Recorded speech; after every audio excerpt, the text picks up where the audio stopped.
Hola a todos, bienvenidos a la tercera lección de aprendizaje profundo práctico para programadores.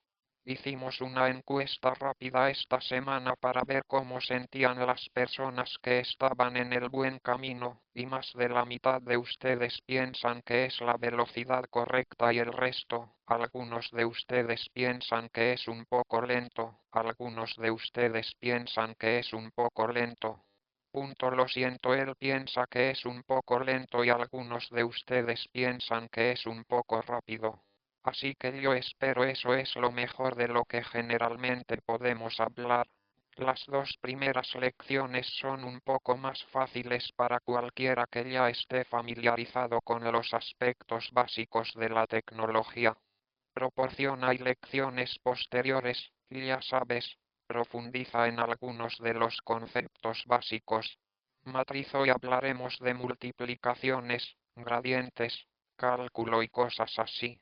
Porque, a los que sois más matemáticos y menos expertos en informática os puede resultar más cómodo esto, y viceversa. Así que consulte toda la información actualizada sobre todo lo que necesita saber y, por supuesto, el sitio web del curso. Tenga en cuenta que hay un conjunto oficial de actualizaciones del curso que puede ver.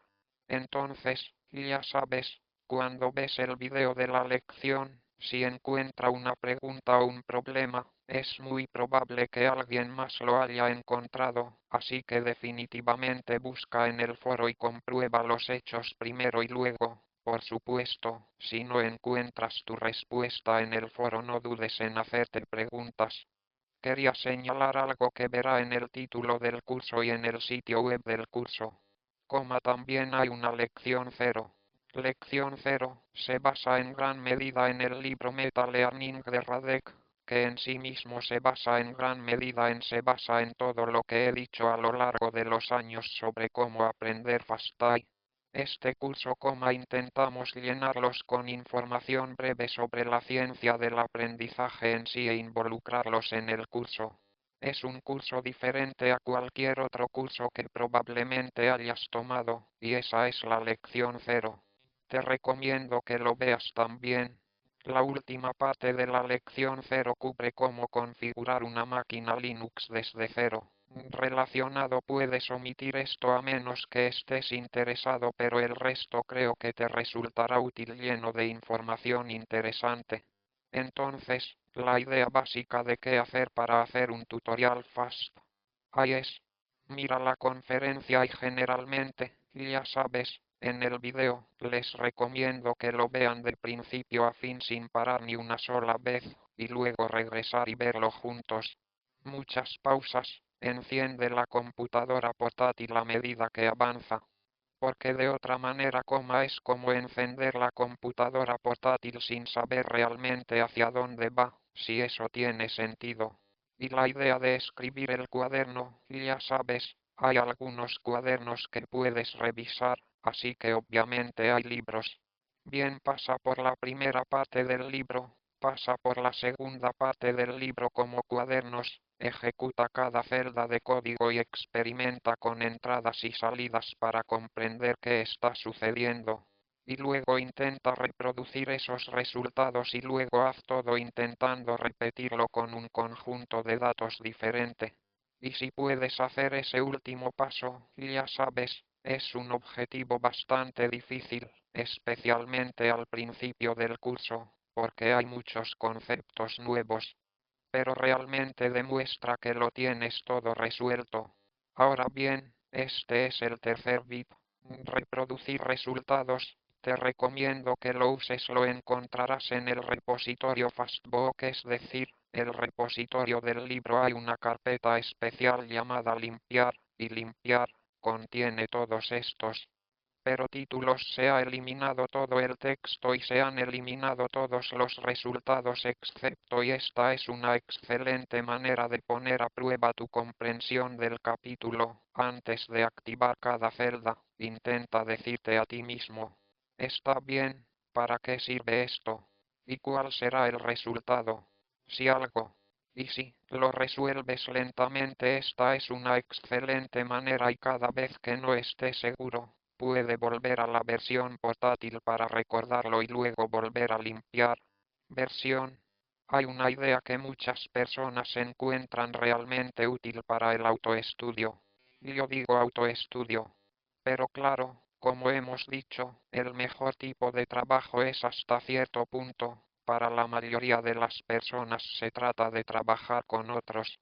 Ya sabes, investigar muestra que es más probable que te ciñas a las cosas si las haces como algún tipo de actividad social. Foros es un gran lugar para encontrar y crear grupos de estudio, así como Foros encontrará un enlace a nuestro servidor de Discord. Entonces sí, nuestro servidor Discord con algunos grupos de trabajo allí también. Ya sabes, grupos de estudio presenciales, grupos de estudio virtuales, ya sabes, es una excelente manera de lograr un progreso realmente bueno y encontrar otras personas en un nivel similar al tuyo. Si no existe un grupo de trabajo continuo en su nivel, región o periodo de tiempo, crea uno, así que solo di, oye, creemos un grupo de trabajo. Así que esta semana hay mucho, fue una gran actividad. No puedo mostrarlos todos, así que lo que hago es, utilicé la función de resumen en los foros para obtener todo lo que tenía los votos más altos y así, rápidamente les mostré algunos de ellos. Esta semana creamos un detector Marvel. Elige tu personaje de Marvel favorito. Me encanta esto. Piedra, papel, un juego de piedra, papel y tijera en el que utilizas imágenes de símbolos de tijeras y parece que la computadora siempre pierde. Este es mi tipo de juego favorito. Hay muchos Elon por ahí, es muy útil tener un detector Elon, ¿sabes? Si eso es lo que necesita, puede encontrar más o tal vez menos. Pensé que esto era muy interesante. Me encantan este tipo de ideas realmente interesantes, como me pregunto si esto funcionaría. Puedes predecir la temperatura promedio de una región basándose en una fotografía aérea. Y al parecer la respuesta es sí. En realidad es muy puedes adivinar bien. Se ha pronosticado aquí en Brisbane, creo que está dentro de 1,5 grados Celsius. Si no recuerdo mal, creo que este estudiante es un verdadero meteorólogo. Construyó un detector de nubes. Entonces, basándose en cuál es tu personaje favorito de Marvel. Ahora este también es un personaje de Marvel. A mi hija le encanta esto. ¿Qué dinosaurio? Y no soy tan bueno con los dinosaurios como debería ser. Siento que hay 10 veces más dinosaurios que cuando era niño, así que nunca sé sus nombres, entonces esto es muy útil. Esto es asombroso, expresiones faciales. Elige tu propia aventura donde eliges tu camino usando. Y creo que esta clasificación de géneros musicales también es genial. Brian Smith creó una Microsoft Power App que en realidad se ejecuta en un teléfono móvil. Esto está muy bien. No sería sorprendente saber que Brian realmente trabaja en Microsoft, así que allí también tienen la oportunidad de promocionar sus propios productos. Pensé que este clasificador de movimientos artísticos era interesante, porque en el foro sobre lo que realmente muestra similitudes entre diferentes movimientos artísticos hay una discusión realmente interesante sobre. Así que pensé que este proyecto de corrección de pruebas era realmente genial, y todo el hilo de tweets y la publicación del blog y todo lo relacionado con ellos es un trabajo particularmente excelente. Bien, entremos en la mecánica de lo que hay detrás de una red neuronal. Antes de continuar, te mostraré algunos pequeños consejos rápidos. Entonces, he estado jugando un poco sobre cómo hacer que su red neuronal sea más precisa. Semana y por eso creé este detector de mascotas. Y este detector de mascotas no solo hace conjeturas, no solo puede adivinar perros o gatos, sino que también puede adivinar de qué raza es. Evidentemente, este es un ejercicio mucho más difícil. Ahora, desde que puse esto en Hugging Face Spaces, Puedes descargar mi código y verlo porque solo si hace clic en los archivos y versiones en el campo en el foro y puede encontrar un enlace en el sitio web del curso. Puede verlo todo aquí y descargarlo en su propia computadora. Entonces te mostraré lo que hay aquí. Algo de lo que voy a hablar ahora. Hoy estoy usando una plataforma diferente, así que te envié Colab en el pasado. Y le mostré Kaggle y también vi cómo hacer cosas en tu propia computadora. No así hay muchos modelos de entrenamiento en su computadora, pero puede crear aplicaciones usando los modelos en los que está entrenado. El espacio de papel es otro sitio web, un poco como Kaggle y Google, pero especialmente Gradient tienen un producto llamado Notebox, que, al menos hasta donde yo hablo y las cosas cambian constantemente, así que, por supuesto, consulte el sitio web, pero, en mi opinión, realizar este curso y, ya sabes, es, con diferencia, la mejor plataforma para la experimentación. Explicaré por qué a medida que avancemos. Entonces, ¿por qué no lo he usado durante las últimas 2 semanas?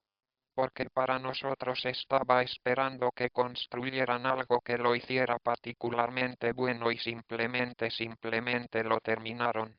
Así que lo he estado usando toda la semana y completamente sorprendente. Se ve así, entonces tienes una máquina ejecutándose en la nube, pero lo que tiene de especial esto es real, una computadora real que usas. No como las extrañas versiones virtuales que tienen Kaggle o Colab. Entonces, si presiona este botón aquí, obtendrá la versión completa de Jupyter Lab, o puede actualizar a la versión completa de los Jupyter Notebooks clásicos. Punto. Y en realidad, porque hoy voy a hacer algo en Jupyter Lab, es un entorno bastante bueno para principiantes que no están familiarizados con el terminal, que es lo que piensa la mayoría de la gente en el curso. Sé que ese es el caso. Realmente puedes hacer cualquier cosa. Tipo gráfico. Hay un explorador de archivos, aquí. Puedes ver que tengo almacenamiento para mascotas. Esto es lo que pasa con el repositorio de Git. Puedes extraer y enviar a Git. Luego puedes abrir una terminal, crear nuevos cuadernos, etc. Con este lo que suelo hacer es ir a pantalla completa, por lo que es como si fuera su propio IDE, y para que veáis, aquí tengo mi terminal y aquí mi libreta. Gratis tienen y lo más importante, tienen dos buenas características. Una es que puedes pagar, creo que 8 o 9 dólares al mes para conseguir mejores y básicamente tantas horas como quieras, ya sabes. Y tienen almacenamiento permanente, por lo que con Colab, si jugaste con él, es posible que hayas notado que guardar cosas en Google Drive y otras cosas es molesto. Como tener un entorno persistente en Kaggle realmente no hay manera, mientras que en Paperspace, ya sabes, todo lo que hayas guardado en tu almacenamiento estará ahí la próxima vez que vengas. Sucederá, regresa. Por lo tanto, agregaré tutoriales para toda esta funcionalidad. Esto así que échale un vistazo, así que si realmente estás interesado en aprovechar esto, échale un vistazo a estos. Bueno, creo que lo principal que quiero que aprendas de la lección 2 no son los entresijos de modelos de entrenamiento y distribuirlos a aplicaciones a través de JavaScript o plataformas en línea, como se utiliza una plataforma en particular, pero la clave es lo que quiero que entiendas. Era el concepto. Realmente hay dos partes.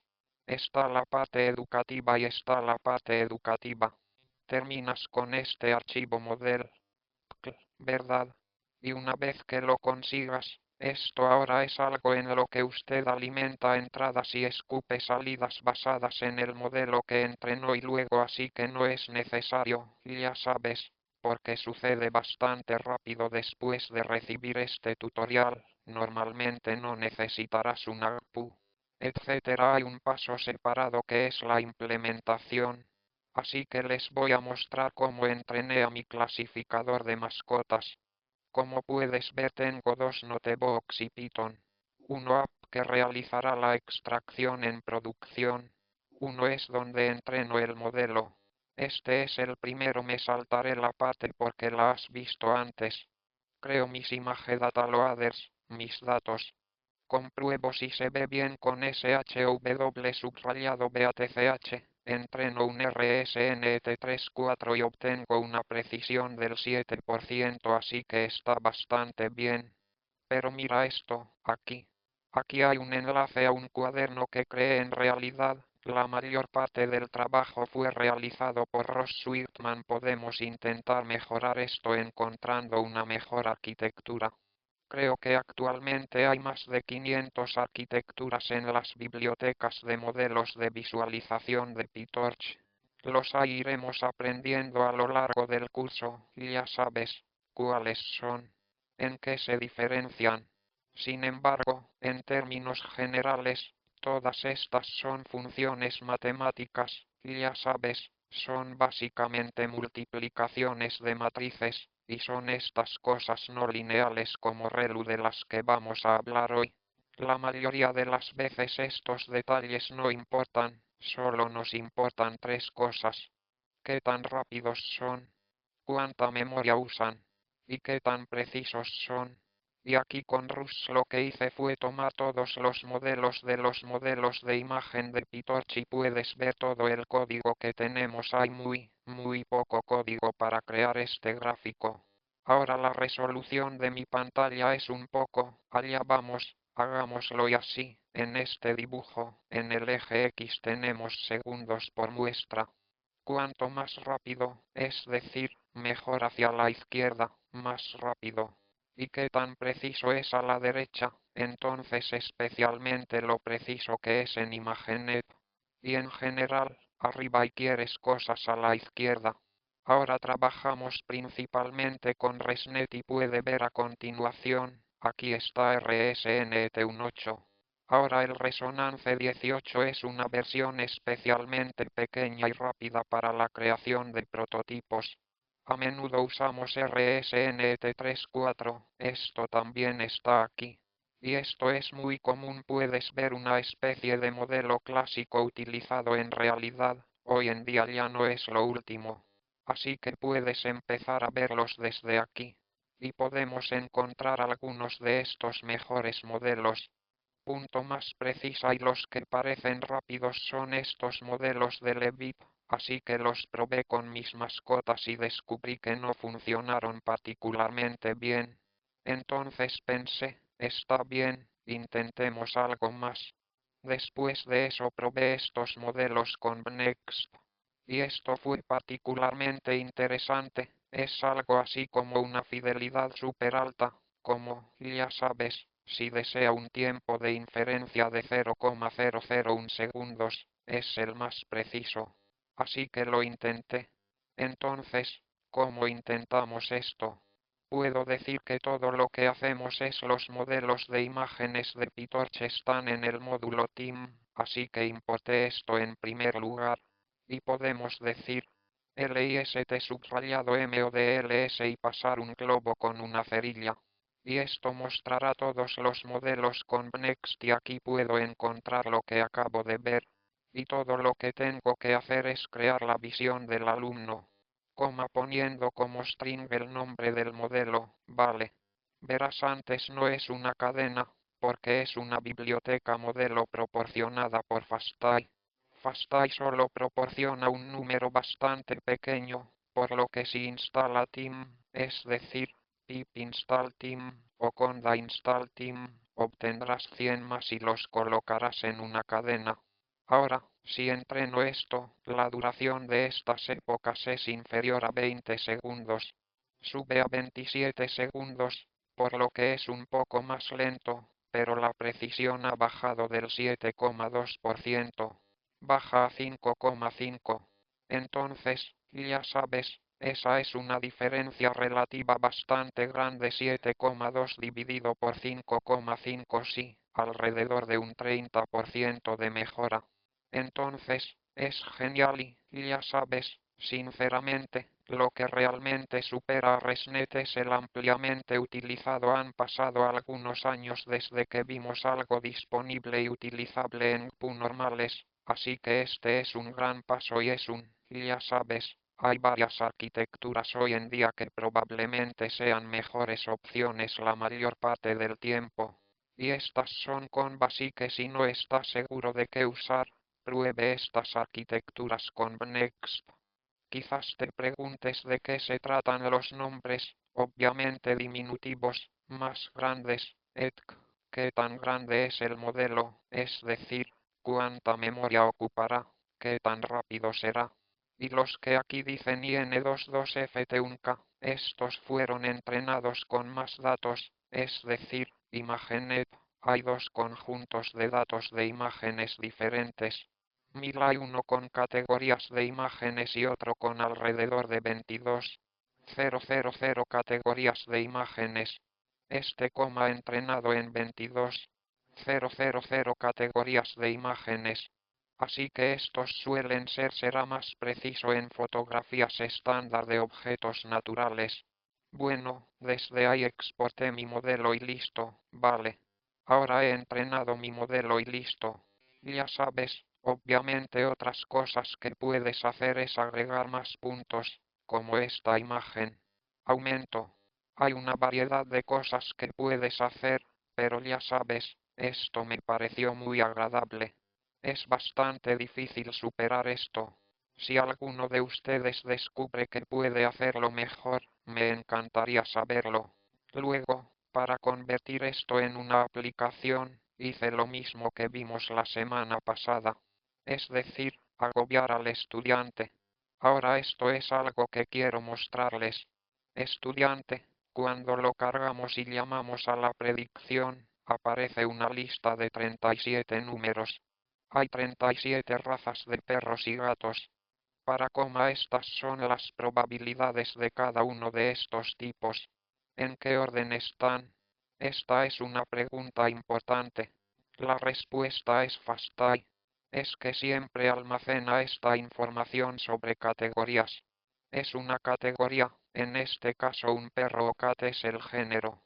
Está en algo llamado objeto de palabra y está dentro de los cargadores de datos.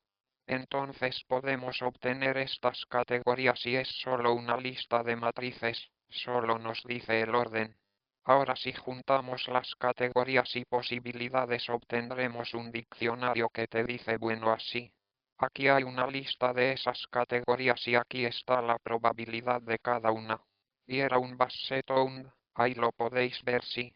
Es casi seguro que se trata de un Basset-Ound. A partir de ahí, al igual que la semana pasada, podemos crear su interfaz y luego ejecutarla. Y aquí vamos. Bien, ¿qué acabamos de hacer realmente?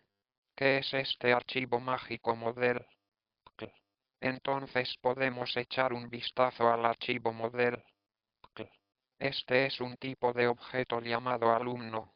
Y hay dos cosas principales en un alumno. La primera es lo que haces para convertir tus imágenes en objetos.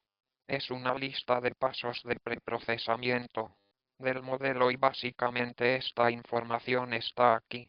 Estos son tus bloques de datos o image data loaders o lo que sea.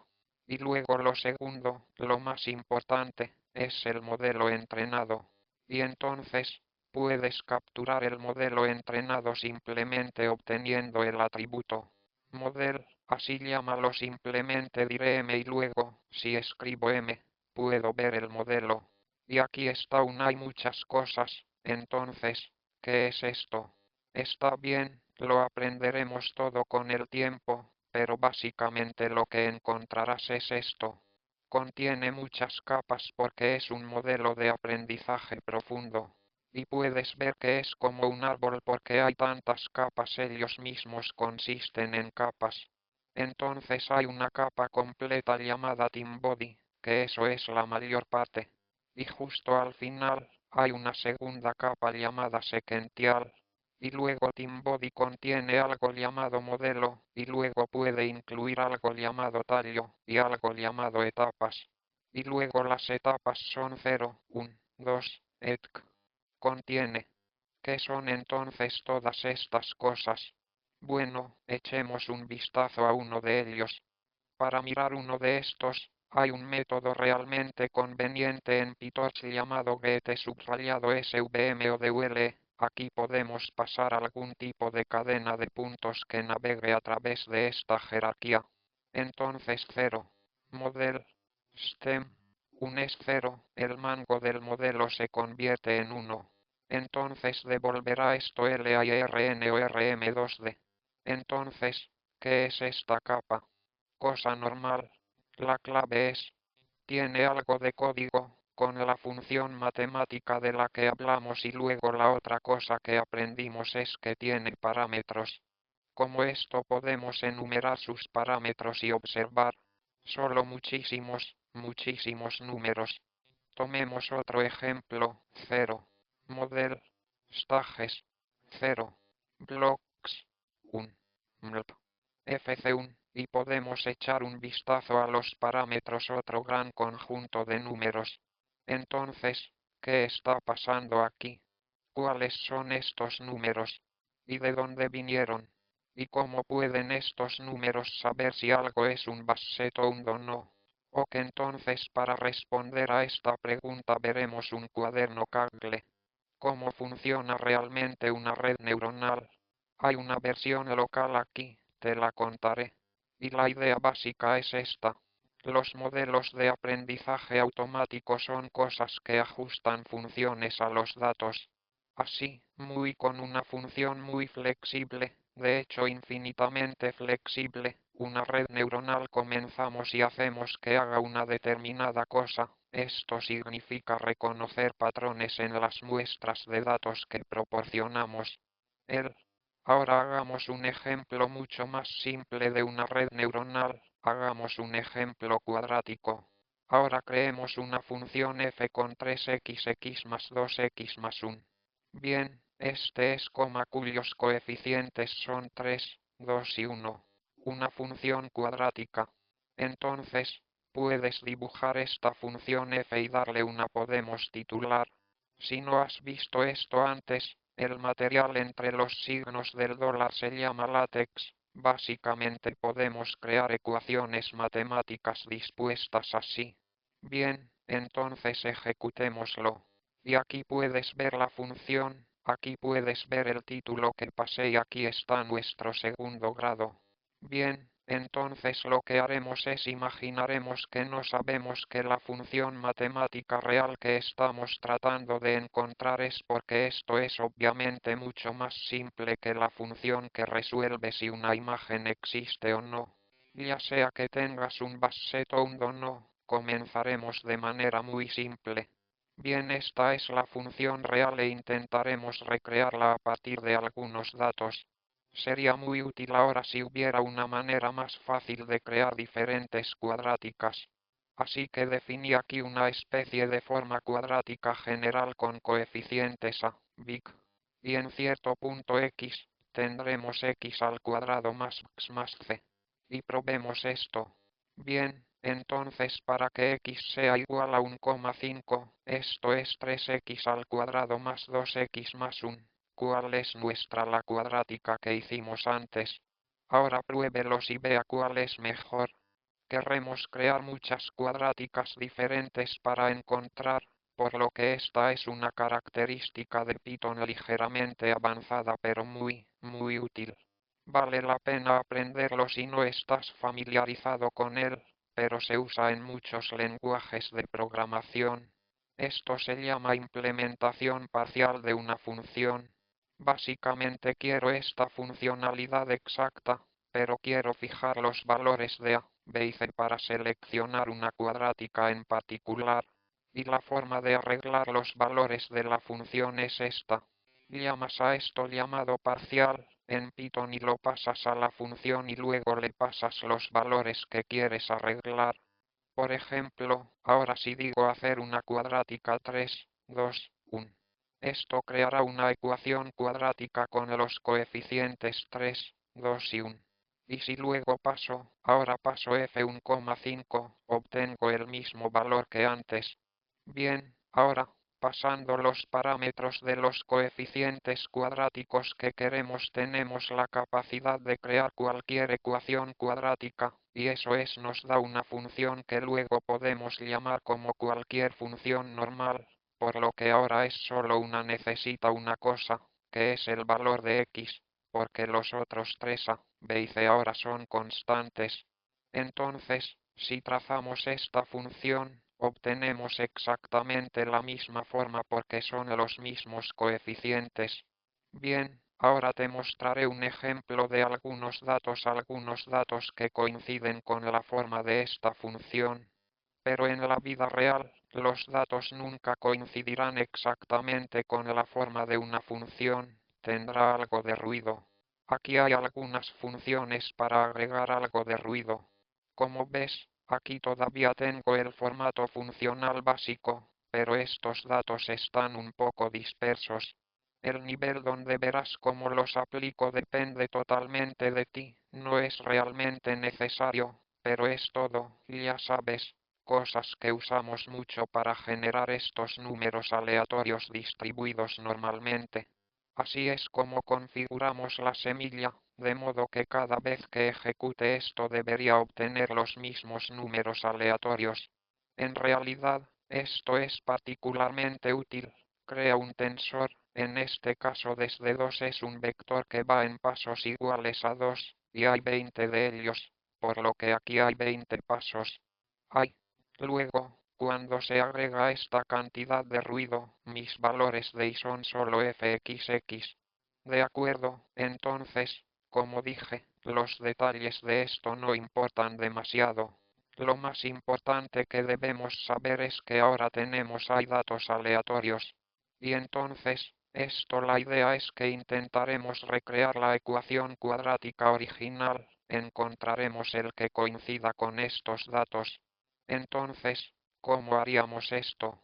Lo que podemos hacer es primero trazar nuestros datos como un diagrama de dispersión y luego podemos crear una función llamada gráfica cuadrática que traza una función que es cuadrática.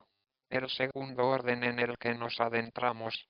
Hay algo muy útil para probar en Jupyter Notebooks, que es la función @intract. Si agrega arriba una función, te ofrece estos pequeños y agradables controles deslizantes.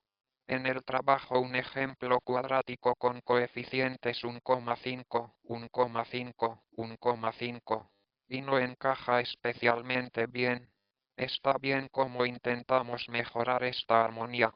Creo que lo que haré será tomar el primer control deslizante y sería intentar deslizar el dedo hacia la izquierda y ver si se ve mejor o peor. Esto me parece peor, creo que necesita tener más curvas, así que intentémoslo al revés. Sí, esto no tiene mala pinta. Hagamos lo mismo con el siguiente control deslizante, que sea así. No, creo que esto es peor, intentemos al revés. Ok. Último control deslizante, inténtalo de esta manera. No, es peor de esta manera. Entonces puedes ver lo que podemos hacer. Básicamente cada uno de los coeficientes.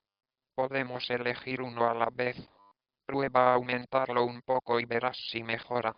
Prueba a reducirlo un poco. A ver si mejora. Encuentra lo que lo hace mejor y luego desplácese un poco en esa dirección. Y cuando hayamos terminado, podemos volver al primero y ver si podemos mejorarlo. Ahora lo hemos logrado. Y puedes ver que no está mal porque sé que la respuesta debería ser 3, 2, 1. Entonces están bastante cerca. Y no estaba haciendo trampa, lo prometo. Eso es básicamente lo que vamos a hacer. Básicamente estos parámetros, así es como se crea. Pero obviamente no tenemos tiempo porque, ya sabes, los modelos grandes y elegantes generalmente tienen cientos de millones de parámetros. No tenemos tiempo para probar 100 millones de controles deslizantes. Entonces necesitamos algo mejor. Primer paso, necesitamos una idea mejor, cuando la muevo está mejorando o empeorando. Por lo tanto, Arthur Samuel si recuerda la explicación del aprendizaje automático que aprendimos en el capítulo 1 del libro y en la lección 1 más o menos necesitamos algo que podamos medir, que es un número que nos diga qué tan bueno es nuestro modelo. Punto. Y si tuviéramos esto, entonces al mover estos controles deslizantes, podríamos comprobar si estaba mejorando o empeorando. Esto se llama función de pérdida. Bien, hay muchas funciones de pérdida diferentes que puede elegir, pero quizás la más simple y común sea el error cuadrático medio, lo que va a suceder así que entrará en nuestras predicciones y obtendrá los hechos. Iremos a las predicciones menos los datos reales al cuadrado y tomaremos el promedio. Entonces este es el error cuadrático medio.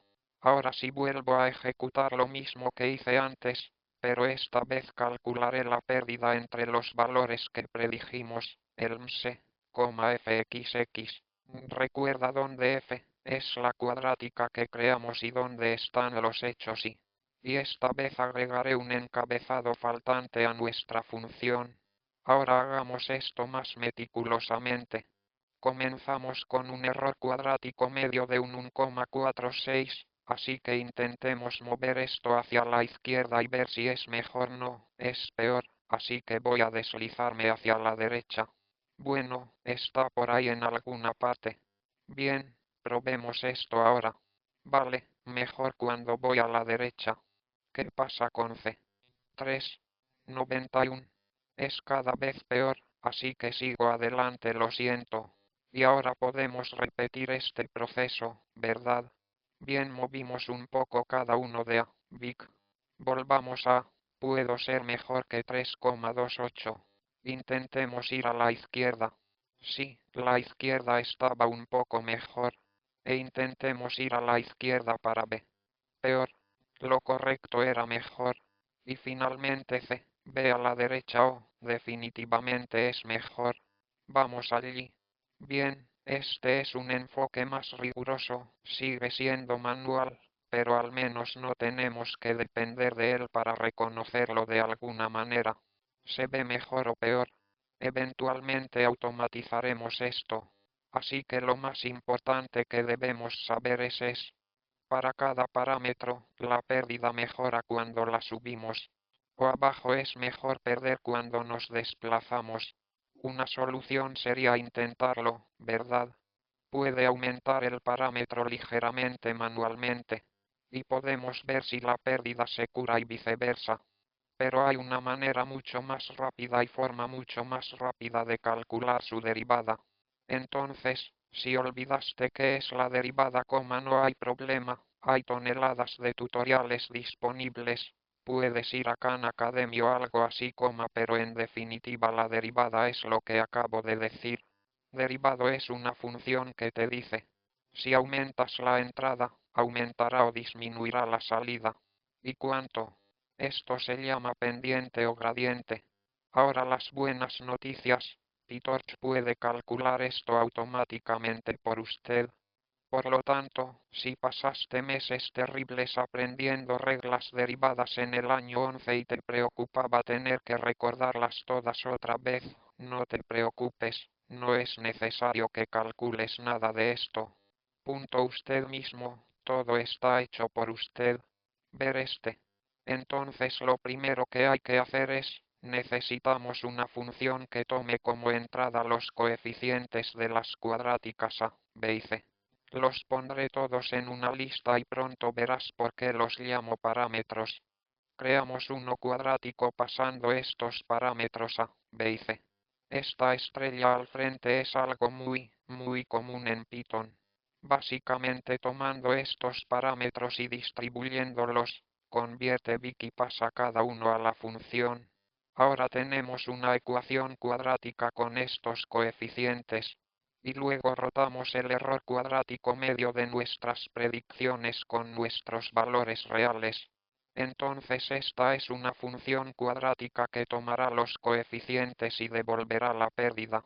Intentemos. Bien, si comenzamos con A, Vic siendo 1,5, obtenemos un error cuadrático medio de un 1,46. parece un poco extraño, dice que es un tensor, así que no te preocupes demasiado. En resumen, todo en PyTorch es un tensor. Un tensor simplemente significa que no estás trabajando, no solo funciona con números, sino también con listas o vectores de números. Esto se llama tensor de rectángulos de números, es decir, tablas de números. Esto se llama tensor 2D. Capas de tablas numéricas. Esto se llama tensor 3D. Y tal. Entonces en este caso es un solo número, pero sigue siendo un tensor, lo que le permite hacer cosas como calcular derivadas significa que está envuelto en una máquina PyTorch. Pero sigue siendo solo el número un 1,46. Es justo, lo que voy a hacer ahora es crear mis parámetros a, big, y los pondré todos en un solo tensor UND. Ahora, el tensor UND también se conoce como tensor de rango 1. Entonces este es un tensor de primer orden y contiene la lista de números 1, 5, 1, 5, 1, 5. Y luego le diré a PyTorch que quiero que calcules el gradiente de estos números, siempre que los utilizamos en un cálculo. Y la forma en que lo hacemos es simplemente decir RQR subrayado GRA de subrayado. Así que aquí está nuestro tensor. Contiene 1,53 veces y también nos dice, lo marcamos, es decir, calcule los gradientes para este tensor en particular, cuando lo usemos en los cálculos. Entonces usémoslo ahora en el cálculo, lo pasaremos a SQA de subrayado MS. Ese es el función que acabamos de crear que obtiene el error cuadrático medio para un conjunto de coeficientes y nos sorprende que sea el mismo número que vimos antes. Un 1,46. Vale, no es muy emocionante, pero hay una cosa que es muy emocionante, a la que se le agrega una cosa extra al final llamada función grad, y esto es lo que nos dice que, si quisiéramos, PyTorch sabe cómo calcular los gradientes para nuestras entradas. Y decirle a PyTorch, sí, por favor, siga adelante y haga ese cálculo. Invocará hacia atrás el resultado de su función de pérdida. Ahora cuando lo ejecuto no pasa nada, o parece que no pasa nada. Pero lo que pasa es, simplemente se agregó un atributo llamado grad, que es el gradiente de nuestras entradas ABC, así que, si ejecutamos esta celda, esto me dice que si aumento A, la pérdida disminuirá. Si aumento B, la pérdida disminuirá un poco menos, ya sabes. Si aumentan C, la pérdida disminuirá. Ahora, queremos que la pérdida baje, ¿verdad? Eso significa que debemos aumentar A, B y C. Bueno, ¿cuánto por? Bueno, dado que A es, dice que si aumentas A, aunque sea un poquito, la pérdida mejora mucho. Eso sugiere que estamos muy lejos de la respuesta correcta, por lo que probablemente deberíamos aumentar este mucho, este el segundo y este el tercero. Bien, entonces esto dice. Cuando aumento este parámetro, la pérdida disminuye.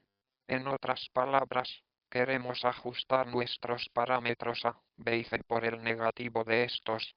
Queremos aumentar, aumentar, aumentar. Entonces podemos hacer eso diciendo, está bien, tomemos nuestro ABC. Menos es igual, entonces eso significa que es igual a ABC menos, el gradiente. Pero simplemente nos va a gustar disminúyelo un poco, no queremos saltar demasiado, ¿vale? Así que simplemente vamos a recorrer una pequeña distancia. Así que vamos a elegir de forma un tanto arbitraria 0,01. Ahora vamos a crear un nuevo conjunto de parámetros que serán un poco más grande que antes, porque restamos números negativos. Y ahora podemos calcular la pérdida nuevamente. Así que recuerden, antes eran las 1,46, así que espero que mejore. Si lo hizo 10, 11. Hay una línea adicional de código que no mencionamos, que es con torch. N o subrayado grad. Recuerde que antes dijimos que el parámetro app requiere gradi, que significa que PyTorch calculará automáticamente su derivada cuando se use en una función. Aquí se está usando en una función, pero no queremos la derivada de esto, esta no es nuestra pérdida. Bien, estos somos nosotros actualizando los gradientes. Así que esto es básicamente la parte interna estándar del bucle de PyTorch y cada aprendizaje profundo de red neuronal, que prácticamente cada modelo de aprendizaje automático, al menos de este estilo, su construcción básicamente se ve así. Si miras profundamente dentro del código fuente de FastAI, verás algo que básicamente se parece a esto. Entonces podríamos automatizar eso, ¿verdad? Entonces simplemente tomemos esos pasos, es decir, vamos a calcular, volvamos a aquí, vamos a calcular el error cuadrático medio para nuestra cuadrática, llame hacia atrás y luego reste el gradiente multiplicado por el número pequeño del gradiente. Así que hagámoslo 5 veces. Hasta ahora tenemos una pérdida de un 0,1. Así que vamos a calcular nuestra pérdida, llamaremos al punto hacia atrás para calcular los gradientes. Y luego, con n o subrayado grad, resta los gradientes por un número pequeño e imprime cómo vamos. Y ahí vamos, la pérdida sigue mejorando. Entonces ahora tenemos algunos coeficientes. Y ahí están 3, 2, 1, 9, 2, 0. Así que definitivamente van en la dirección correcta. Así es básicamente como lo hacemos. Se llama optimización. Bien, entonces escucharás mucho en aprendizaje profundo sobre optimizadores. Este es el tipo más básico de optimizador, pero todos se basan en este principio. Por supuesto, se llama descenso de gradiente, y puedes ver por qué se llama descenso de gradiente. Calculamos los gradientes y luego hacer un descenso, es decir, estamos tratando de disminuir la pérdida. Entonces, lo creas o no, esos son los fundamentos de cómo creamos esos parámetros. Entonces necesitamos una pieza más. ¿Cuál es la función matemática para la que estamos encontrando parámetros? No podemos simplemente usar cuadráticas, ¿verdad? Porque es bastante improbable que la relación entre parámetros y si un píxel es parte de un basset o es una cuadrática, va a ser algo mucho más complicado. No hay problema, resulta que podemos crear una función infinitamente flexible de esta pequeña cosa. Esto se llama lineal rectificado, ya sabes. La primera pieza, estoy seguro de que lo reconocerás, es una función lineal. Tenemos nuestra salida y nuestra entrada x, y los coeficientes m y b. Esto es incluso más simple que nuestra cuadrática y es una recta. Y torch clip es una función que toma esa salida, y si es mayor que ese número, lo convierte en ese número. En otras palabras, esto va a tomar cualquier cosa que sea negativa, y hacerlo cero. Entonces esta función mostrará dos cosas. Calcula la salida de una línea, y si es más grande, más pequeña que cero, será cero. Entonces eso es RCTIFICAD o subrayado LINEAL.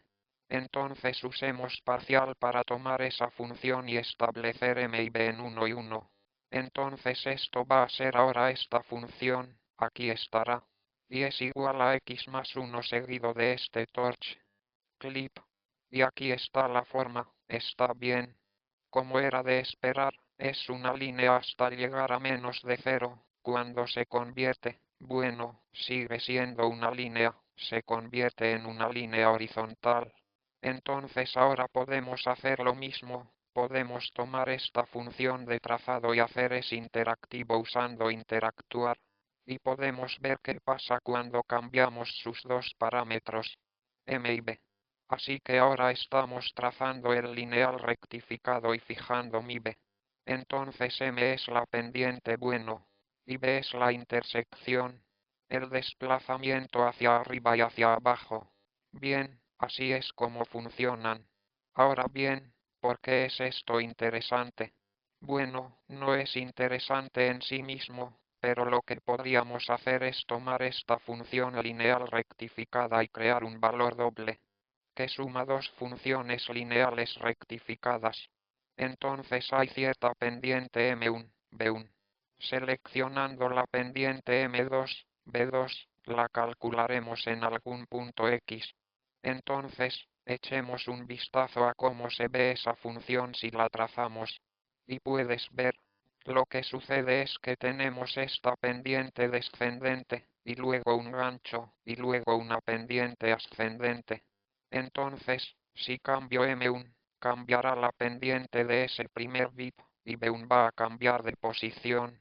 Está bien y estoy seguro de que no te sorprenderá saber que M2 cambia la pendiente del segundo bit y B2 cambia esa ubicación. Ahora bien, esto es interesante. ¿Por qué? Debido a que no solo tenemos que hacer un valor doble, podríamos sumar tantos valores como queramos, y si sumamos tantos valores como queramos, entonces podemos tener una función garabateada arbitrariamente, y con suficientes valores, podemos igualarlo tanto como queramos, ¿verdad? Así que podrías imagínate algo increíblemente ondulado como, no sé, como una forma de onda de audio de mí hablando, y si te diera 100 millones de valores para sumar, casi podrías igualarlos. Ahora, queremos funciones que no sean solo que hayamos trazado en 2D, queremos cosas que puedan tener más de una entrada, pero puede agregarlas en tantas dimensiones como desee, y así exactamente lo mismo te dará un valor sobre superficies, o un valor superior a 3D, 4D, 5D, etc. Y es la misma idea, con esta base increíblemente simple, puedes construir un modelo arbitrario, exacto y preciso. El problema es que necesitas algunos números, para ellos necesitas parámetros. Artículo. Ningún problema, sabemos cómo obtener parámetros, usamos el descenso de gradiente. Así que lo creas o no, acabamos de derivar el aprendizaje profundo. Todo de ahora en adelante es ajustes para hacerlo más rápido y hacer que necesite menos datos. Y ya sabes, esto es todo. Ahora, recuerdo que hace unos años dije algo como esto en una clase. Alguien en el foro dijo, esto me recuerda a eso de cómo dibujar un búho. Jeremy básicamente está diciendo, está bien, primer paso. Dibuja dos círculos. Paso 2. Dibuja el resto del búho. Lo que me cuesta mucho explicar a los estudiantes es que, cuando se trata de temas profundos, aprendiendo, no hay nada entre estos dos pasos. Cuando tienes valores que se suman, y descenso de gradiente para optimizar los parámetros y muestras de entradas y salidas que desee, la computadora dibuja el búho, ¿verdad? Eso es todo, ¿verdad? Así que vamos a aprender sobre todos estos otros ajustes, y todo es muy importante. Pero cuando te gusta tratar de entender algo en el aprendizaje profundo, solo trata de seguir regresando para recordar lo que está haciendo, que está usando gradiente descenso para establecer algunos parámetros para hacer una función de movimiento que es básicamente la adición de muchas unidades lineales rectificadas o algo muy similar que coincida con sus datos. Bien, tenemos algunas preguntas en el foro. Bien, entonces la pregunta de Zakia, con 6 votos a favor, así que para aquellos de ustedes que ven el video, lo que hacemos en la lección es que queremos hacer, asegúrese de que las preguntas que escuche respondidas sean las que realmente interesan a la gente. Entonces, elegimos los que obtienen más votos positivos. Esta pregunta es, ¿hay tal vez una forma de probar todos los diferentes modelos y encontrar automáticamente el que mejor funciona? Sí, absolutamente puedes hacerlo, así que si volvemos a nuestro guión comercial, recuerde, hay algo llamado enumerar modelos y es una lista de cadenas, así que puedes agregar fácilmente un bucle for alrededor de esto que básicamente se aplica, ya sabes, a la arquitectura en TIM. LIST subrayado MODLS y podrías hacer todo, que sería así, y luego podrías hacerlo y así será. Va a tomar mucho tiempo para 500 y pico modelos, así que, en términos generales, nunca he hecho algo así. Prefiero ver una foto como esta y decir, bueno, ¿dónde estoy? La gran mayoría de las veces, esto es algo, sería el error número uno de los principiantes que veo es que saltan a estos modelos. Desde el inicio de un nuevo proyecto, al comienzo de un nuevo proyecto, prácticamente solo uso RSNet 1.8 porque quiero pasar todo mi tiempo probando cosas. Voy a probar diferentes datos aumento, voy a probar diferentes formas de limpiar los datos, voy a intentar, ya sabes, diferentes datos externos que puedo traer y así. Quiero probar muchas cosas y quiero poder intentarlo lo más rápido posible, ¿verdad? Entonces probar mejores arquitecturas es lo último que hago y lo que hago es, una vez que haya pasado todo este tiempo y haya llegado al punto en el que he llegado, bueno, tengo mi RSNet 1.8, bueno, tal vez, ya sabes, RSNet 3.4 porque es casi tan rápido. Y yo digo, bueno, ¿qué tan preciso es? ¿Qué tan rápido es? Necesito que sea más preciso. Por lo que estoy haciendo. Lo necesito más rápido para lo que estoy haciendo. Puedo aceptar algunas compensaciones. Para hacerlo un poco más lento, para hacerlo más preciso. Y entonces, echaré un vistazo y diré. Bueno, necesito estar alrededor de 0,001 segundos, así que pruebo algunos de estos. Entonces así sería como pensaría sobre eso. Bien, la siguiente pregunta del foro es sobre ¿cómo sé si tengo suficientes datos? ¿Cuáles son algunas señales que indican que mi problema necesita más datos? Creo que es bastante similar a la pregunta de arquitectura, entonces tienes cierta cantidad de datos. Presumiblemente, ya sabes, has comenzado a utilizar todos los datos a los que tienes acceso, has construido tu modelo, has hecho lo mejor que has podido. Es lo suficientemente bueno. Tiene la precisión que necesita para cualquier cosa que esté haciendo.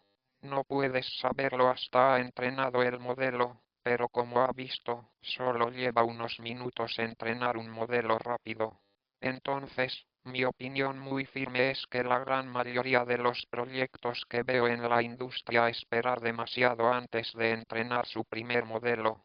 ¿Sabes? En mi opinión quieres entrenar su primer modelo el primer día con cualquier archivo o cualquier cosa que puedan piratear juntos. Y te sorprenderá saber que ninguna de las cosas sofisticadas que estás pensando en hacer es necesaria porque ya tienes una precisión lo suficientemente buena para lo que necesitas, o puede que encuentres bastante por el contrario, es posible que descubras que, Dios mío, básicamente no obtenemos ninguna precisión. Tal vez sea imposible. Estas son cosas que usted quiere saber al principio, no al final. Aprenderemos muchas técnicas tanto en esta parte del curso como en la segunda parte sobre formas de realmente aproveche al máximo sus datos. En particular, existe una técnica razonablemente reciente llamada aprendizaje semisupervisado que realmente le permite sacar mucho más provecho de sus datos. Y también hemos empezado a hablar sobre el aumento de datos, que es una técnica clásica que puedo usar entonces, en términos generales, depende de qué tan caro será obtener más datos. Pero también a qué te refieres cuando dices obtener más datos, te refieres a más datos etiquetados. A menudo es fácil obtener muchas entradas y difícil obtener muchas salidas. Por ejemplo, en imágenes médicas, donde pasé mucho tiempo, generalmente es muy fácil saltar al archivo de radiología y obtener más tomografías computarizadas. Pero podría resultar muy difícil y costoso, ya sabes, dibuja máscaras de segmentación y límites de píxeles, etc. Tan a menudo, puedes obtener más, ya sabes, en este caso imágenes, textos o lo que sea. Y tal vez sea más difícil conseguir etiquetas. Y nuevamente, hay muchas cosas que puedes hacer usando cosas como discutiremos. Aprendizaje SMI, SUPRV y SADO para aprovechar también los datos sin etiquetar. Bien, una última pregunta aquí. En el ejemplo cuadrático, donde calculamos las derivadas iniciales para b y c, obtuvimos valores de un 0,8, 2,4, etc. ¿En qué unidad se expresan? ¿Por qué no ajustamos nuestros parámetros según estos valores? Así que supongo que la pregunta aquí es, ¿por qué lo multiplicamos por un número pequeño, que en este caso es 0,01? Bien, tomemos esas dos partes de la pregunta. ¿Cuál es la unidad aquí? La unidad es, por cada aumento en x de 1, ¿cuánto cuesta? Lo siento, por cada aumento en a de 1, así que si aumento a desde, en este caso, estamos en 1,5. Entonces, si aumentamos de 1,5 a 2,5, ¿qué pasaría con la pérdida? Y la respuesta es, bajaría en un 0,9887. Ahora, eso no es exactamente correcto porque es algo así como, en un espacio infinitamente pequeño, no. Porque en realidad va a ser curvo, bien. Pero si se queda en esa pendiente, eso es lo que sucedería. Entonces si aumentara b en 1, la pérdida disminuiría. Si se mantuviera constante, ya sabes, si la pendiente siguiera siendo la misma, la pérdida disminuiría en 2,122. Bien, entonces ¿por qué no cambiarlo directamente por estos números? Bueno, la razón es que si nosotros tenemos alguna función que estamos adaptando, y hay algún tipo de teoría interesante que dice que una vez que te acercas lo suficiente al valor óptimo, todas las funciones parecen cuadráticas de todos modos, está bien, así que podemos dibujar con seguridad en este tipo de forma, porque así es como terminan viéndose si te acercas lo suficiente. Y pensamos, digamos que estamos muy lejos de aquí, está bien, entonces estamos midiendo. Utilizo las pinzas favoritas de mi hija, las bonitas y brillantes, así que aquí estamos midiendo la pendiente. Hay una pendiente muy pronunciada. Bueno, eso parece sugerir que deberíamos saltar un camino realmente largo. Así que saltamos un largo camino, ¿y qué pasó? Bueno, saltamos demasiado lejos. Y la razón es que la pendiente disminuyó a medida que avanzamos, y eso es generalmente lo que va a suceder, bien. Especialmente a medida que se acerca al óptimo, generalmente la pendiente disminuirá. Por eso multiplicamos el gradiente por un número pequeño. Y ese pequeño número es un número muy importante. Tiene un nombre especial. Se llama tasa de aprendizaje. Y este es un ejemplo de hiperparámetro. No es un parámetro, no es uno de los coeficientes reales de su función, pero es un parámetro que usa para calcular los parámetros. Muy importante, ¿verdad? Es un hiperparámetro. Y entonces es algo que tienes que elegir. Ahora bien, todavía no hemos elegido ninguno de las cosas que hemos hecho, si recuerdo bien, y eso es porque FASTAI generalmente elige valores predeterminados razonables para la mayoría de las cosas, pero más adelante en el curso aprenderá cómo intentar encontrar tasas de aprendizaje realmente buenas y, a veces, encontrará que realmente necesito dedicar algo de tiempo a encontrar una buena tasa de aprendizaje. Probablemente puedas entender el intuición aquí. Si eliges una tasa de aprendizaje que es demasiado grande, saltarás demasiado lejos y terminarás hasta aquí, y luego intentarás saltar hacia atrás otra vez, y saltarás demasiado hacia el otro lado, y realmente divergirás. Y si alguna vez ves, cuando tu modelo está entrenando, está empeorando cada vez más, probablemente significa que su tasa de aprendizaje es demasiado alta. ¿Qué pasaría? Por otro lado, si eliges una tasa de aprendizaje demasiado pequeña, luego vas a dar pequeños pasos y, por supuesto, cuanto más plano se vuelve, más pequeños son los pasos. Vas a conseguir, y por eso te vas a aburrir muchísimo. Entonces, encontrar la tasa de aprendizaje adecuada es un compromiso entre la velocidad a la que encuentras la respuesta y la posibilidad de que estés en realidad. Vamos a pasarlo rápidamente y empeorar cada vez más. Bien, uno de los comentarios que recibí mucho en la encuesta es que la gente quiere un descanso a mitad de camino, lo cual creo que es una buena idea. Así que creo que ahora es un buen momento para tomar un descanso, así que volvamos en 10 minutos a las 7:25. Bueno, espero que hayas descansado bien, que tengas un buen descanso debería decir. Así que quiero ahora mostrarte un truco matemático computacional realmente muy importante, es decir, queremos hacer un montón de ReLU, ¿está bien? Así que vamos a querer hacer un montón de m asterisco x más b. Y no solo queremos hacer m asterisco x más b. Vamos a querer tener muchos de variables. Entonces, por ejemplo, cada píxel de una imagen sería una variable separada, por lo que voy a multiplicar cada uno de esos por algún coeficiente, y luego sumarlos todos, y luego hacer el recorte el ReLU. Y luego lo haremos por segunda vez con un segundo grupo de parámetros y luego una tercera vez, una cuarta y una quinta vez. Sería bastante incómodo escribir 100 millones de ReLU, pero sucede que hay una sola operación matemática que hace todas esas cosas por nosotros, excepto la finalmente reemplaza los negativos con ceros, y se llama multiplicación de matrices. Espero a todos en algún momento hice multiplicación de matrices en la secundaria. También sospecho que muchos de ustedes lo han olvidado. ¿Cómo funciona? Cuando la gente habla de álgebra lineal en el aprendizaje profundo, da la impresión necesitas años de estudios de posgrado para aprender toda esta álgebra lineal.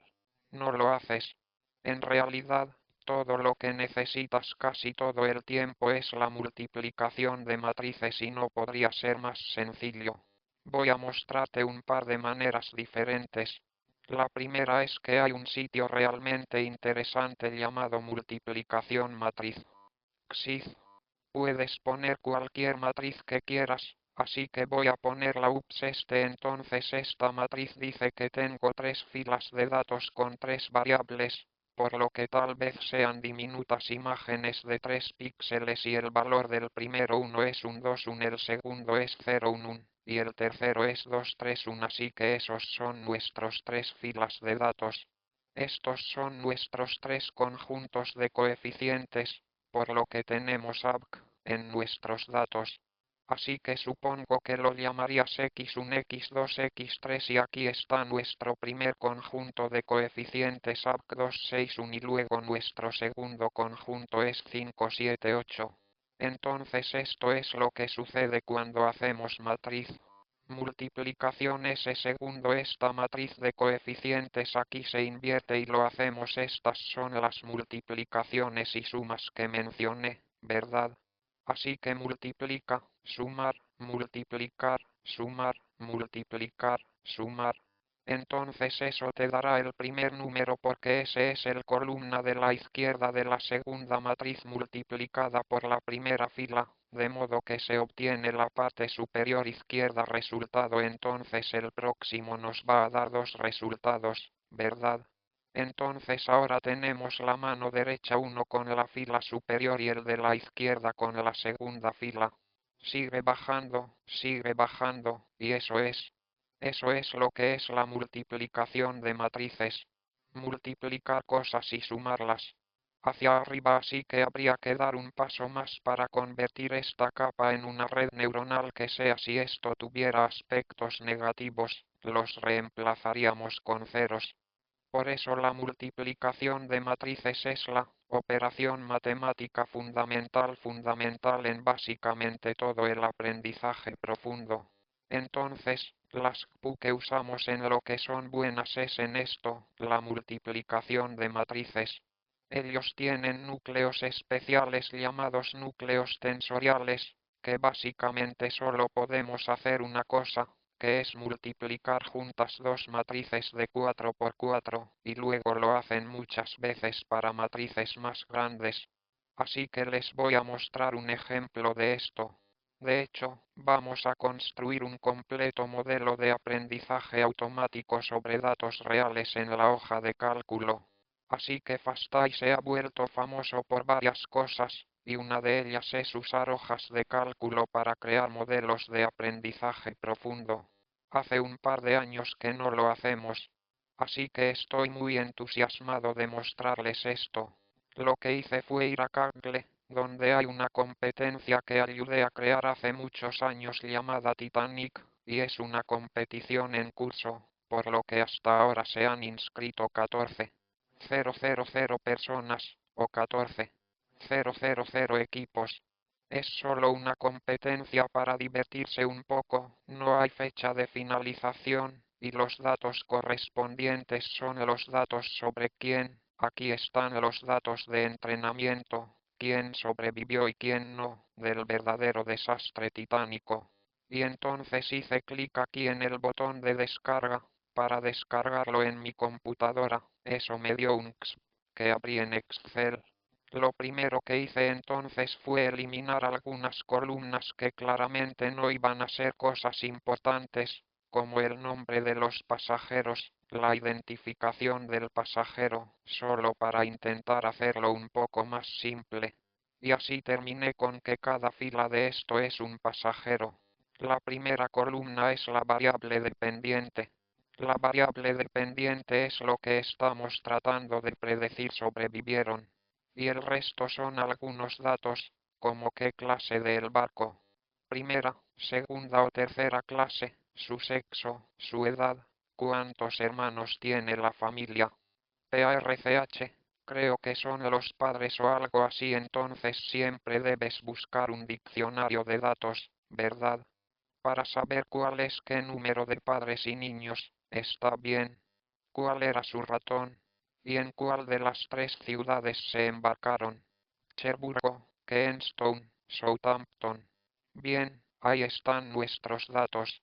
Ahora, cuando lo agarré por primera vez, noté que había algunas personas sin edad. Ahora hay todo, podríamos hacer un tipo de cosas para eso, pero para este propósito, decidí eliminarlas. Y encontré lo mismo para Embarked. También quité los espacios en blanco, pero eso me dejó con casi todos los datos. Bien, entonces he puesto eso por aquí. Aquí están nuestros datos con esas filas eliminadas y bien, esas son entonces estas son las columnas que vinieron directamente de Kaggle. Entonces básicamente, lo que queremos hacer ahora es multiplicar cada uno de estos por un coeficiente. ¿Cómo se multiplica la palabra hombre por un coeficiente? ¿Y cómo se multiplica ese por un coeficiente? No puedes. Así que convertí todo esto en números. Masculino y femenino fueron muy fáciles.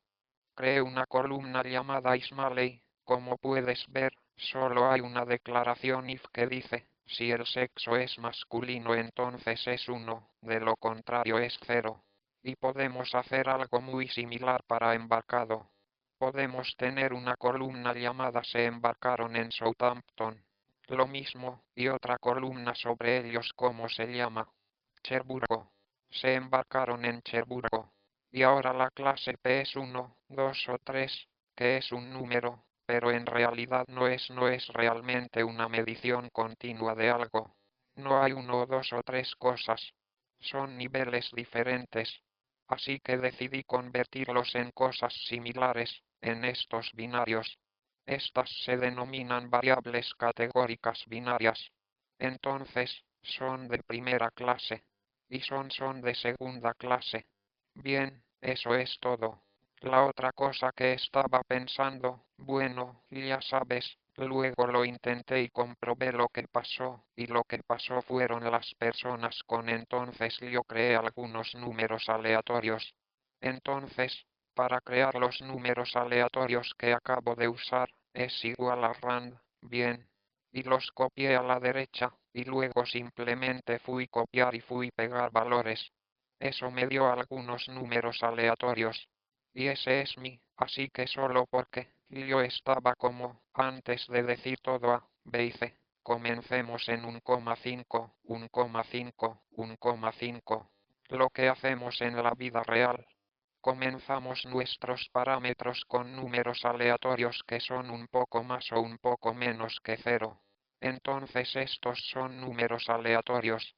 En realidad, lo siento, mentí un poco, no usé rand menos 0,5, y de esa manera obtuve números pequeños que estaban a ambos lados del cero. Entonces, cuando tomé cada uno de estos y los multipliqué por nuestras tarifas, edades, etc., lo que sucedió fue que estos números aquí son mucho mayores que ya sabes, estos números están aquí. Y así, al final lo único que importaba era cuál era su ratón. Eso es porque simplemente eran más grandes que todo lo demás. Entonces quería que todo básicamente funcionara. De 0 a 1. Estos números eran demasiado grandes. Así que lo que hice aquí fue tomar el máximo de esta columna, el máximo de todos los ratones es $512. Y entonces en realidad envejezco primero lo hice un máximo de edad, porque es algo parecido, no. Hay 80 años y hay 2 años. Entonces aquí hice, bueno, ¿cuál es su edad dividida por el máximo? Y entonces de esa manera, todos estos están entre 0 y 1. Al igual que todos estos están entre 0 y 1. Así es como soluciono esto, se llama normalizar los datos. Ahora no hemos hecho ninguna de estas cosas cuando hemos hecho cosas con FASTAI. Eso es porque FASTAI hace todas estas cosas por ti, y aprenderemos cómo, ¿verdad? Pero todas estas cosas se hacen detrás de escena. Para Mouse, hice algo un poco más, y noté que hay muchos ratones muy pequeños, y también hay algunas tarifas muy elevadas. Entonces como $70, y luego $7, $7 en términos generales, cuando tienes muchos números realmente grandes y algunos pequeños entonces, en términos generales, cuando tienes algunos números realmente grandes y muchos números realmente pequeños, esto es muy común con dinero. Ya sabes, porque el dinero sigue esta relación. Donde unas pocas personas tienen mucho dinero, gastan grandes cantidades y la mayoría de la gente no tiene muchísimo. Si tomas el registro de algo que es como que tiene ese tipo de distribución extrema, terminas con algo que está mucho más uniformemente distribuido. Entonces agregué esto aquí, se llama logmouse, como puedes ver. Y todos estos están alrededor de 1, lo cual no está mal. Lo he normalizado también, pero me daba pereza, no me molesté, porque me parecía bien. Entonces, en este punto, ahora puedes ver que si comenzamos desde aquí, todos estos están en el mismo nivel, ¿verdad? Entonces ninguna de estas columnas van a saturar a los demás. Ahora tengo mis coeficientes, que, tal como dije, son simplemente aleatorios. Bien, ahora necesito calcular básicamente a x1 más bx2 más cx3 más bla, bla, bla, bla, bla, bla, bla. Está bien. Y entonces, para hacer eso, puedes utilizar algún producto en Excel. Podría haberlo escrito a mano, lo cual sería muy aburrido, pero algún producto simplemente multiplicará cada uno de estos. Este se multiplicará por donde está SIBSP, por este. Este será multiplicado por este, y así sucesivamente, se suman todos. Ahora, una cosa que, si tienes vista de águila, quizás te preguntes. En una ecuación lineal tenemos y es igual a x más b. Al final está esta constante término. Y no tengo ningún término constante. Tengo algo aquí llamado const, pero al final no tengo ningún plus. ¿Cómo funciona eso? Bueno, hay un buen truco que casi siempre usamos en el aprendizaje automático, que consiste en agregar una columna de datos que solo contiene el número 1 cada vez. Si tiene una columna de datos que contiene el número 1 cada vez, entonces ese parámetro se convierte en su término constante. Entonces no es necesario tener un término constante especial, y por eso hace que nuestro código sea un poco más simple cuando lo haces de esa manera. Es solo un truco, pero todo el mundo lo hace. Bien, este es ahora el resultado de nuestro modelo lineal. Entonces esto es, no, ni siquiera voy a hacer ReLU, ¿verdad? Solo voy a hacer una regresión simple. Bien. Ahora bien, si has hecho regresión antes, es posible que hayas aprendido sobre ella como algo que de resolver con varias cosas matriciales. Pero, de hecho, puedes resolver una regresión utilizando el descenso de gradiente. Así que seguí adelante y creé una pérdida para cada fila, por lo que la pérdida será igual a nuestra predicción menos si sobrevivieron al cuadrado, entonces este será nuestro error al cuadrado, y aquí están todos nuestros errores al cuadrado. Y aquí los acabo de resumir. Podría haber tomado la media. Supongo que eso habría sido un poco más fácil de pensar, pero sum nos dará el mismo resultado. Así que aquí está nuestra pérdida y ahora necesitamos optimizarlo usando el descenso de gradiente. Entonces Microsoft Excel tiene un optimizador de descenso de gradiente, llamado Solver. Entonces haré clic en Solver, y solo digo, está bien, ¿qué estás intentando optimizar? Es este de aquí, lo voy a hacer cambiando estas celdas aquí. Y estoy tratando de minimizarlo, por lo que comenzamos con una pérdida de 5,78. En realidad, cambiémoslo a media también. Tenemos media o promedio. Probablemente promedio. Muy bien, entonces empieza en un 0,3. Así que optimízalo. Y ahí vamos. Entonces pasó de 1,03 a 0,1. Y así podemos comprobar las predicciones. Entonces el primero se predice exactamente correctamente. Fue no sobrevivieron y predijimos no sobrevivirían. Lo mismo ocurre con este. Está muy cerca. Y puedes empezar a ver, así que puedes empezar a ver hay algunos problemas aquí, que es como si a veces se predijera menos de 1, por lo que es menos de 0, y a veces predice más de 1. No sería genial si tuviéramos alguna forma de restringirlo entre 0 y 1, y ese es un ejemplo de algunas de las cosas que vamos a aprender y que hacen que esto funcione. Un poquito mejor no, pero se puede ver que está haciendo un buen trabajo. Entonces esto no es aprendizaje profundo, esto todavía no es una red neuronal. Esto es solo una regresión. Entonces, para convertirlo en una red neuronal, necesitamos hacerlo varias veces. Así que lo haré 2 veces. Así que ahora en lugar de un conjunto de coeficientes, tengo 2 conjuntos. Y nuevamente puse números aleatorios. Aparte de eso, todos los datos son iguales. Y ahora voy a tener mi producto suma otra vez. Entonces el primer producto suma es con mi primer conjunto de coeficientes, y mi segundo producto suma es con mi segundo conjunto de coeficientes. Así que simplemente los llamo lineal 1 y lineal 2. Ahora no tiene sentido agregar esas juntas, porque si sumas dos funciones lineales juntas, obtienes otra función lineal. Queremos conseguir todos esos movimientos, ¿verdad? Por eso tenemos que hacer nuestro ReLU. Entonces, en Microsoft Excel, ReLU se ve así. Si el número es menor que 0, utiliza 0. De lo contrario, utilice el número. Así es como vamos a reemplazar los negativos con ceros. Y finalmente, si recuerdan nuestra hoja de cálculo, tenemos que sumarlos. Así que nosotros añade los ReLUs juntos. Así que esa será nuestra predicción, y entonces nuestra pérdida será la misma que la otra hoja, es solo sobrevivido menos predicción al cuadrado.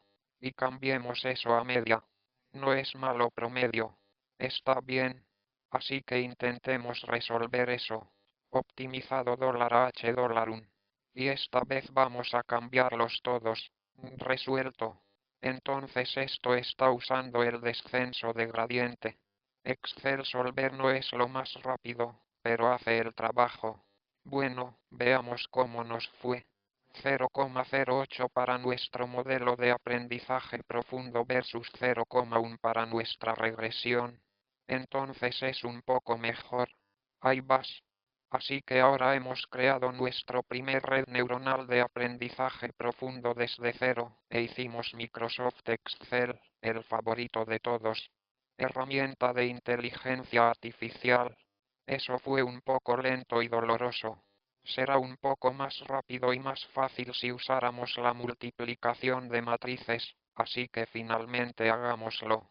Así que el próximo será exactamente igual que el anterior, pero con multiplicación de matrices. Entonces todos nuestros datos se ven iguales. Notarás la diferencia clave ahora que nuestros parámetros han sido transpuestos. Entonces, antes tenía los parámetros que coincidían con los datos en términos de estar en columnas. Para la multiplicación de matrices, la expectativa es, la forma en que funciona la multiplicación de matrices funciona es que tienes que transponer esto. Así es, X y son, más o menos, al revés. Las filas y columnas están al revés. Aparte de eso, es lo mismo. Yo tengo lo mismo, simplemente copié y pegué los números aleatorios, así que teníamos exactamente el mismo punto de partida y ahora todo esto aquí, es una única función que es, matriz multiplicada, todo esto, por todo esto, y cuando lo ejecuto, completa exactamente los mismos números. Haga este promedio. Y ahora podemos optimizar eso. Bien, hazlo como mínimo, cambiando estos. Resolver. Deberías obtener el mismo número, 0,08. ¿Qué pasa? Sí, ahora lo hacemos. Está bien. Entonces esa es solo otra forma de hacer lo mismo. Entonces puedes ver esa multiplicación de matrices, y lleva un tiempo sorprendentemente largo, al menos para mí. Tener una idea intuitiva de la multiplicación de matrices es como una única herramienta matemática. Operación, así que todavía me resulta útil recordarme a mí mismo que solo se trata de hacer estos productos de suma y adiciones. Bien, entonces eso es esa es una red neuronal de aprendizaje profundo en Microsoft Excel. Y la competencia Titanic Kaggle, por cierto, es una competencia de aprendizaje bastante divertida. Si no ha realizado mucho aprendizaje automático antes, entonces ciertamente vale la pena probarlo. Solo para tener una idea de esto cómo se juntan todos. Así que esto es entonces, el capítulo del libro que acompaña a esta lección es el capítulo 4. Y el capítulo 4 del libro es el capítulo donde perdemos a más personas. Porque para ser honesto, es difícil. Pero parte de la razón por la que es difícil es que no podría poner esto en un libro. Está bien. Así que lo estamos enseñando de una manera muy diferente en el curso a lo que está en el libro, y ya sabes, puedes usar los dos juntos. Pero si intentaste leer el libro y te desanimaste un poco, sí, intenta, ya sabes, intenta seguir la hoja de cálculo.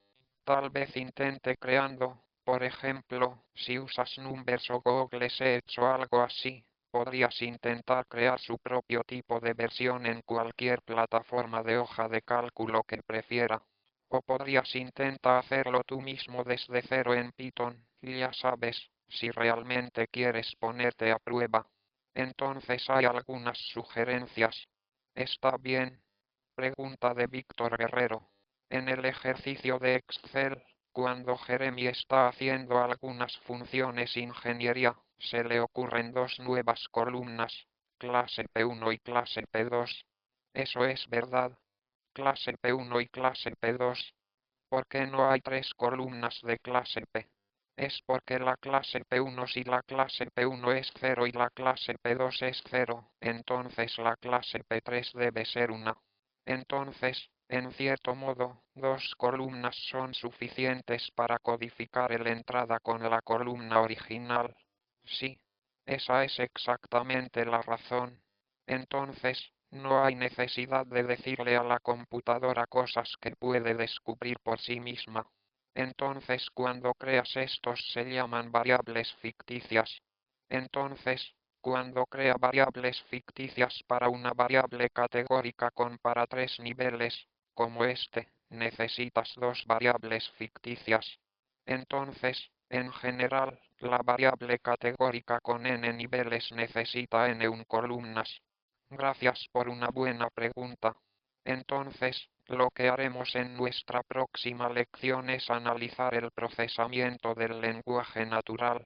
Hasta ahora hemos analizado algo de visión por computadora, y justo ahora hemos analizado algo de lo que llamamos visión tabular. Datos, entonces tipo de datos tipo hoja de cálculo. Lo siguiente que vamos a hacer es vamos a mirar procesamiento natural del lenguaje, así que te daré una muestra. Entonces es posible que desees abrir el primeros pasos con el cuaderno Introducción al APNL para principiantes absolutos. Así que aquí está el cuaderno Introducción al APNL para principiantes absolutos. Diré que, como autor de cuadernos, puede que suene un poco tonto, pero siempre veo cuando la gente tiene lo subí, siempre me hace muy feliz, así que y también ayuda a que otras personas lo encuentren. Entonces recuerda subir estos cuadernos o cualquier otro cuaderno que te guste. Yo también siempre leo todos los comentarios. Así que si quieres hacer alguna pregunta o hacer algún comentario, también lo disfruto. Entonces, el procesamiento del lenguaje natural se trata, en lugar de tomar, por ejemplo, datos de imágenes, y al hacer predicciones, tomamos datos de texto. Esos datos de texto, la mayoría de las veces, están en forma de prosa, entonces como texto simple en inglés. Entonces, ya sabes, el inglés es el idioma más común utilizado en PNL, pero hoy en día existen modelos de PNL en decenas de idiomas diferentes. Y si no hablas inglés, encontrará que para muchos idiomas, hay menos recursos en idiomas distintos del inglés y hay una gran oportunidad para proporcionar recursos de PNL en su idioma. Esta ha sido en realidad una de las cosas en lo que la comunidad FASTAI ha sido fantástica, en la comunidad global, es en la construcción de PNL recursos. Por ejemplo, se creó el primer recurso de PNL en Farsi, por un estudiante del primer curso FAST. Hay las lenguas índicas, algunos de los mejores recursos han salido de exalumnos FASTA y demás. Entonces eso es algo particularmente valioso que podría mirarlo. Entonces, si su idioma no está bien representado, eso es una oportunidad, no un problema.